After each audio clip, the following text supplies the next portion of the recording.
Hi friend, நான் இன்றைக்கி உங்களுக்கு ஒரு மேஜிக் பண்ண போகிறேன். சரிங்களா? ஒரு பவுடர் டப்பா வச்சு ஒரு மேஜிக் சிம்பிளாக உங்களுக்கு காமிச்சு தரேன். Just watch.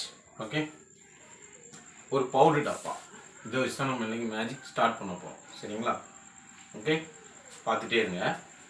நான் ஒரு டப்பா எடுத்துக்கிட்டேன், ஒரு பெயிண்ட் டப்பா எடுத்துக்கிட்டேன். இந்த பெயிண்ட் டப்பாவில் இந்த பவுடர் டப்பா அப்படி வச்சு க்ளோஸ் பண்ணுறேன். சரிங்களா? இன்னொரு பெயிண்ட் டப்பா வச்சுருக்கேன், அதை இந்த பக்கம் க்ளோஸ் பண்ணுறேன். சரிங்களா? இதில் ஒன்றுமே இல்லை, பார்த்துக்கோங்க. சரிங்களா? இதில் பவுடர் இருக்கு. என்னோட மேஜிக் என்னென்னு பார்த்தீங்கன்னா, இந்த பவுடர் டப்பாவை இங்கே கொண்டு வர போகிறேன். சரிங்களா? இதை நான் சுத்தம் ஒன்றுமே மாட்டேன், அப்படியே வச்சு சேர்ப்பேன். சரிங்களா? இந்த வீடியோ கட்டலாம் பண்ண மாட்டோம், அப்படியே எடுத்துகிட்டு இருக்கோம். சரிங்களா? பார்த்துட்டே இருங்க. சரிங்களா?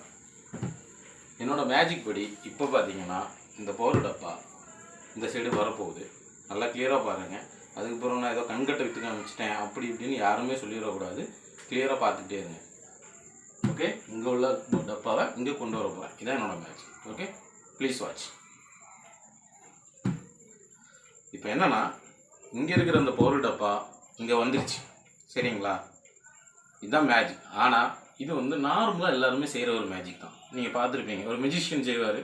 இங்கே இருந்து எந்த டப்பாவுமே இங்கே மாற்றுறது, இங்கே உள்ள பொருளை அங்கே கொண்டு போகிறது, அப்படிலாம் வந்து ஒரு பொருளை இங்கேருந்து அந்த பக்கம் மாற்றி வைக்கிறது, ஒரு பொண்ணை இந்த பக்கம் வச்சுட்டு அந்த பக்கம் எடுக்கிறது, அப்படிலாம் மெஜிஷியன் பண்ணுவாங்க. இது எல்லா மெஜிஷியனுமே நார்மலாக பண்ணுற ஒரு மேஜிக். ஆனால் நான் வந்து அந்த மாதிரி மெஜிஷியன் கிடையாது. நான் என்ன சொல்கிறேன்னா, இந்த பக்கம் வந்த பவுடர் டப்பாவை மறுபடியும் இந்த பக்கம் கொண்டு வரேன். இதுதான் என்னோட மேஜிக்.